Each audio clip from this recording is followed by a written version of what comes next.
Selon nos confrères du site Africa Intelligence, les autorités de Kinshasa et Washington s'interrogent sur les probables circuits financiers d'une association américaine et influente au sein de la diaspora Banyamulenge, autrement dit les Tutsis congolais en RDC. Selon cette enquête, cette organisation servirait à soutenir des milices communautaires Banyamulenge dans la province du Sud Kivu. Pour en savoir davantage, nous recevons un des journalistes d'Africa Intelligence, Olivier Liffrand. Bonsoir et merci d'être avec nous. Vous signez cette enquête avec Antoine Roland. L'organisation communautaire Maoro Peace Association est au cœur de ces investigations. Pourquoi avez-vous enquêté sur cette structure? Alors en fait, on s'est rendu compte qu'il y avait de la part de Kinshasa comme de Washington l'intention, le soupçon, on va dire, qu'il y avait des flux financiers entre cette association et un groupe armé qui opère dans la zone des Hauts Plateaux, dans le sud Kivu. En fait, c'est une province qui est dans l'est de la RDC. Et petit à petit, on s'est rendu compte en fait que depuis au moins 2020, les services de sécurité congolais comme les services de sécurité américains, notamment le FBI, en fait, avaient connaissance justement d'informations, d'éléments d'information, parce que voilà, la chose n'a pas été judiciarisée pour le moment, qui indiquaient justement de probables transferts d'argent justement entre cette association qui est basée à Dallas et ce groupe armé qu'on appelle les Twirwaneho. Voilà. D'où viennent les fonds en question? Alors les fonds en question, en fait, ils sont collectés, c'est au travers d'un maillage assez serré du territoire américain par l'association au travers de ses membres en fait. Et ces membres sont issus de la communauté de la diaspora Banyamulenge qui s'est installée aux États-Unis ces dernières années. Alors une fois collectés, comment ces fonds sont-ils répartis? Alors c'est là où ça devient assez complexe et c'est quelque chose sur lequel butent à la fois les services de sécurité congolais comme américains parce que c'est un circuit qui est assez compliqué parce que l'argent en fait transite à travers un réseau de mutualités Banyamulenge qui sont installées que ce soit dans l'est de la RDC, à Goma, Bukavu, ou alors dans les pays de la région des Grands Lacs. Donc c'est à Bujumbura, c'est en Ouganda, c'est au Rwanda, etc. Alors on a compris, ces fonds collectés, qui seraient collectés par cette association bénéficient entre guillemets d'une certaine opacité. À combien sont estimées les sommes collectées? Alors les sommes collectées, c'est encore une fois, c'est des estimations, donc qui ont été faites à la fois par Washington, Kinshasa, parce qu'il y a eu quand même des échanges d'informations entre les deux pays, les services des deux pays.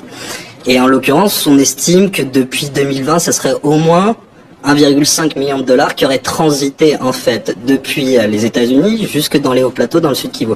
Toutefois, il faut bien garder à l'esprit une chose, c'est qu'à l'origine en fait MPA, c'est une association qui a une vocation humanitaire. En fait, on y reviendra peut-être ensuite, mais donc en fait, il y a une partie des fonds qui est destinée à de l'aide humanitaire en faveur de la communauté Banyamulenge, qui est une communauté quand même qui subit de longue date justement la stigmatisation, qui est réprimée, la maison.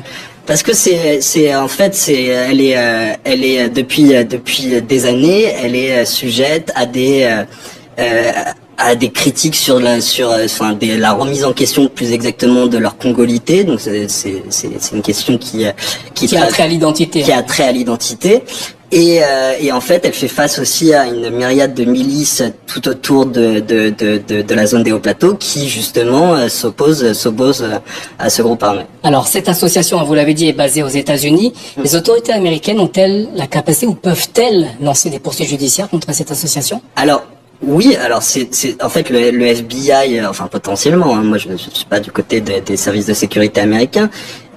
Mais le FBI en fait a compétence pour justement enquêter sur de potentiels actes illégaux menés par cette association parce que c'est une association qui est basée aux États-Unis et qui potentiellement, selon les éléments en leur possession, finance justement ce groupe armé dans l'Est.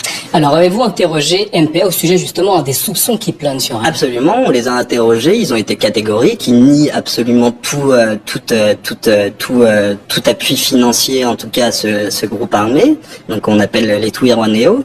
Et en fait, il est important de préciser que c'est plus exactement à une frange des Twirwaneho qu'on appelle le groupe Makanika, qui est emmené en fait par un ancien officier de l'armée congolaise qui a Michel Rukunda alias Makanika. Voilà, c'est ça. Cet homme précisément. Bah justement, c'est un ancien officier supérieur, donc des FARDC, donc de l'armée congolaise, et qui a fait défection, qui a fait désertion en 2019 pour rejoindre la communauté Banyamulenge. Et en fait, il a commencé à structurer ce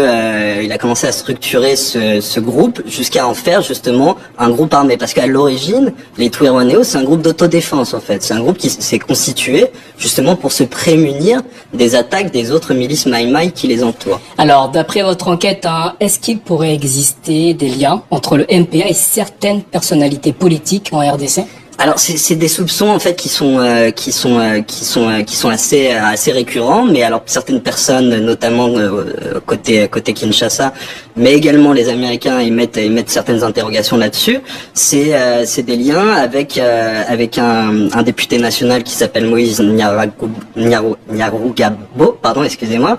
Et ainsi qu'un ancien ministre et ancien vice-président de la RDC qui s'appelle Azarias Ruberwa. Tous deux ont été contactés par Africa Intelligence, nient absolument tout lien dans l'organigramme, on va dire, de MPA, mais ils reconnaissent qu'ils ont des liens amicaux, familiaux avec ses adhérents. Olivier Liffrand, merci d'avoir répondu à nos questions au sujet de cette enquête à lire sur le site africaintelligence.fr. Merci à vous. Merci.